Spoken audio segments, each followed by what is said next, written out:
Innal hamdalillah nahmaduhu wa nasta'inuhu wa nastaghfiruhu wa natubu ilaihi wa na'udzu billahi min shururi anfusina wa min sayyiati a'malina may yahdihillahu fala mudhillalah wa may yudlil fala hadiyalah. Asyhadu an la ilaha illallah wahdahu la syarikalah wa asyhadu anna Muhammadan abduhu wa rasuluh la nabiyya ba'dah. Ya ayyuhalladzina amanu taqullaha haqqa tuqatih wa la tamutunna illa wa antum muslimun. Ma'asyaral muslimin, usikum wa nafsi bitaqwallahi faqad faza muttaqun. Sesungguhnya di antara keyakinan ahlu sunnah wal jamaah adalah iman bertambah dengan amal saleh dan berkurang dengan maksiat kepada Allah Ta'ala. Para ulama telah menjelaskan bahwasanya amal saleh terdiri atas 3 hal, yaitu amalan lisan, amalan anggota tubuh, dan amalan hati. Banyak orang yang tatkala ingin menambah keimanannya, mereka hanya memperhatikan amal saleh yang dilakukan dari sisi lisan dan anggota tubuh semata. Akhirnya mereka perhatian untuk membaca Al-Quran dan zikir dengan lisannya. Mereka perhatian terhadap salat, haji, dan umrah dengan anggota tubuhnya. Akan tetapi ternyata ada banyak amal soleh yang bisa dilakukan dengan hati. Di antara sekian banyak amalan hati yang sangat penting adalah niat yang baik. Oleh karenanya para salaf dahulu mengatakan, niatul mu'mini ablugu min amalihi. Niat seorang mukmin lebih sampai daripada amalnya. Lafal ini diriwayatkan oleh Nabi Muhammad SAW dalam suatu hadis yang derajatnya dhaif. Akan tetapi makna hal ini benar. Oleh karenanya hal ini telah disebutkan oleh para salaf dahulu dan telah dijelaskan oleh para ulama. Terdapat beberapa sisi yang telah dijelaskan oleh para ulama. Sisi yang pertama menyatakan bahwasannya niat yang murni bisa bernilai ibadah, sementara amal tanpa niat tidak akan bernilai ibadah. Nabi Muhammad SAW bersabda, "Faman hamma bihasanatin falam ya'malha, katabahallahu indahu hasanatan kamilatan." Barang siapa berkeinginan untuk melakukan kebaikan namun belum melakukannya, maka Allah mencatatnya sebagai satu kebaikan yang sempurna untuknya. Maka meskipun seseorang tidak beramal, namun jika dia telah memiliki niat yang baik, maka dia telah mendapatkan pahala. Akan tetapi amal tanpa niat mustahil akan mendapatkan pahala. Sisi yang kedua, niat adalah amalan hati, sementara amal adalah amalan anggota tubuh. Dan kita telah tahu bahwasanya hati adalah raja dan anggota tubuh adalah pasukannya. Maka tentu berbeda antara amalan raja dan amalan anggota tubuh. Sehingga secara umum ini menunjukkan bahwasanya amalan hati lebih afdal, lebih utama daripada amalan anggota tubuh. Oleh karenanya Nabi Muhammad SAW bersabda, "Innallaha la yanzuru ila suwarikum wa amwalikum, walakin yanzuru ila qulubikum wa a'malikum." Sesungguhnya Allah tidak melihat kepada rupa dan harta kalian, tetapi Allah melihat kepada hati dan amal kalian. Sisi yang ketiga yang menjadikan niat lebih utama daripada amalan seseorang adalah jika seseorang berniat untuk melakukan suatu kebaikan dan dia telah melakukan semampunya namun tidak mampu menyelesaikannya, maka tetap dicatat baginya sebagai amalan yang sempurna. Dalil akan hal ini sangatlah banyak. Di antaranya adalah sabda Nabi Muhammad SAW kepada para sahabat tatkala perang Tabuk, "Inna bil madinati afwaman masirtum masiron wala qata'tum wadiyan illa kanu ma'akum." Qalu, "Ya Rasulullah, wahum bil madinah." Qala, "Wahum bil madinah habasahumul udru." Sesungguhnya di dalam Madinah itu ada sekelompok kaum yang tidaklah kalian menempuh perjalanan dan tidaklah kalian menyeberangi lembah kecuali mereka diikut sertakan bersama kalian dalam ganjarannya. Mereka bertanya, "Wahai Rasulullah, apakah mereka berada di dalam Madinah?" Beliau menjawab, "Mereka di Madinah karena mereka terhalangi oleh uzur."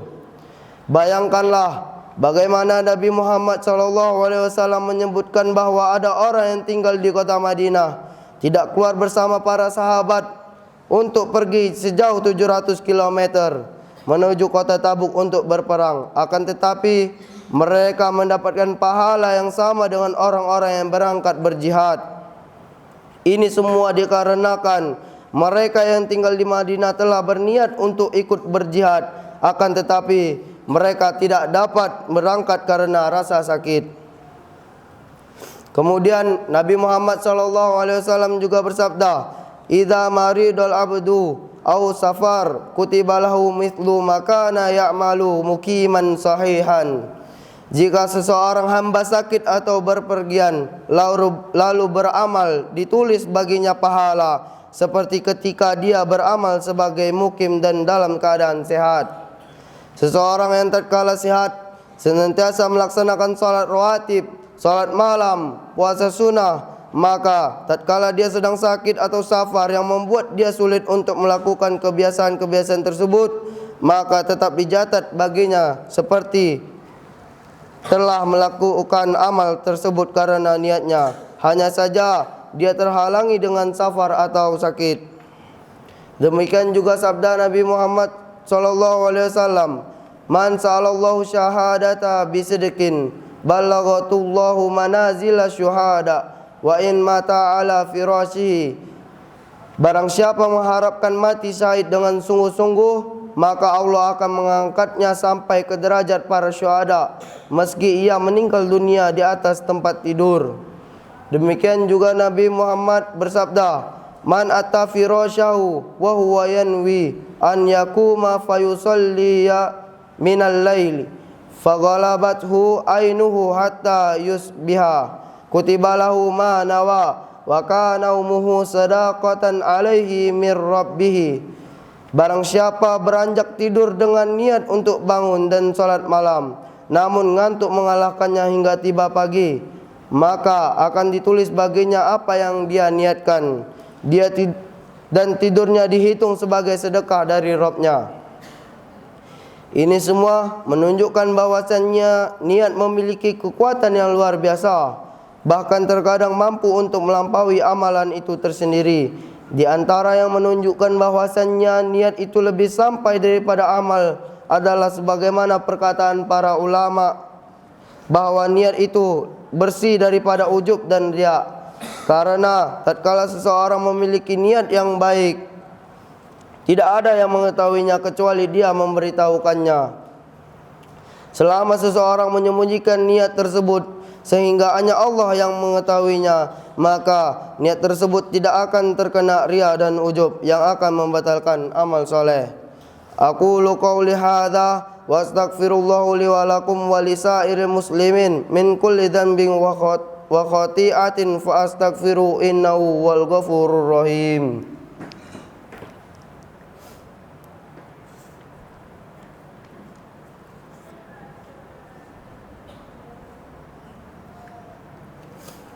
Alhamdulillah ya ala ihsan wa syukru lahu ala taufiqih wa amtinani. Asyhadu an la ilaha illallah wahdahu la syarikalah ta'ziman li sya'nih wa asyhadu anna Muhammadan abduhu wa rasulud da'i illa ridwani. Allahumma salli alaihi wa ala alihi wa ashabihi wa ikhwani. Masyarul muslimin, di antara hal yang sangat membantu kita untuk meraih pahala yang besar adalah dengan mengikhlaskan niat kita karena Allah dalam perkara duniawi.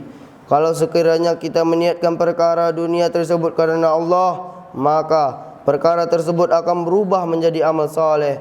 Nabi Muhammad SAW bersabda kepada Sa'ad bin Abi Waqqas, "Innaka lan tunfiqu nafaqatan tabtaghi biha wajhallahi illa ajirta 'alaiha hatta ma taj'alu fi fami imra'atik." Sesungguhnya Tidaklah kamu menafkahkan suatu nafkah yang dimaksudkan mengharap wajah Allah, kecuali kamu akan diberi pahala termasuk sesuatu yang kamu suapkan ke mulut istrimu. Para ulama menjelaskan bahawa tatkala seseorang lelaki sedang menyuapkan makanan ke mulut istrinya, maka kondisi ini adalah kondisi di mana mereka saling memesraan dan jauh dari nuansa akhirat. Akan tetapi, jika sang suami melakukan itu dengan niat karena Allah, maka dia akan mendapatkan pahala atas hal tersebut. Bahkan tidak hanya sampai di situ, jika seseorang suami menggauli istrinya dengan niat karena Allah, maka dia akan mendapatkan pahala. Nabi Muhammad SAW bersabda, "Wa fi bud'i ahadikum sadaqatun." Bahkan pada kemaluan salah seorang di antara kalian terdapat sedekah. Betapa banyak waktu yang digunakan oleh laki-laki mencari nafkah untuk keluarga. Maka jika dia meniatkan bahawa mencari nafkah tersebut adalah untuk ibadah kepada Allah, maka akan bernilai pahala di sisi Allah. Terlebih lagi jika harta yang didapatkan diniatkan untuk menyambung silaturahmi, dibelanjakan di jalan Allah, maka tentu keletihan dalam mencarinya akan berubah menjadi pahala di sisi Allah. Maka dari itu, jangan sampai waktu yang kita miliki dari pagi hingga petang, kemudian tidak kita niatkan untuk Allah, maka akan hilang waktu tersebut tanpa ada nilainya. Akan tetapi jika kita niatkan karena Allah, maka akan bernilai sebagai pahala yang mulia di sisi Allah. Allahumma salli ala Muhammad wa ala ali Muhammad kama sallaita ala Ibrahim wa ala ali Ibrahim innaka Hamidum Majid. Wa barik ala Muhammad wa ala ali Muhammad kama barakta ala Ibrahim wa ala ali Ibrahim innaka Hamidum Majid. Allahumma fir lil muslimina wal muslimat wal mu'minina wal mu'minat al ahya minhum wal amwat innaka sami'un qaribun mujibun da'wat wa ya qadiyal hajat. Allahumma inna nas'alukal huda wat tuqa wal afafa wal ghina. Allahumma fir lana ma qaddamna wa ma akharna wa ma asrarna wa ma a'lanna wa ma anta a'lamu bihi minna. Antal muqaddim wa antal muakhir, la ilaha illa anta. Rabbana zalamna anfusana wa in lam taghfir lana wa tarhamna lanakunanna minal khasirin. Rabbana atina fid dunya hasanah wa fil akhirati hasanah wa qina adzabannar. Aqimus shalah.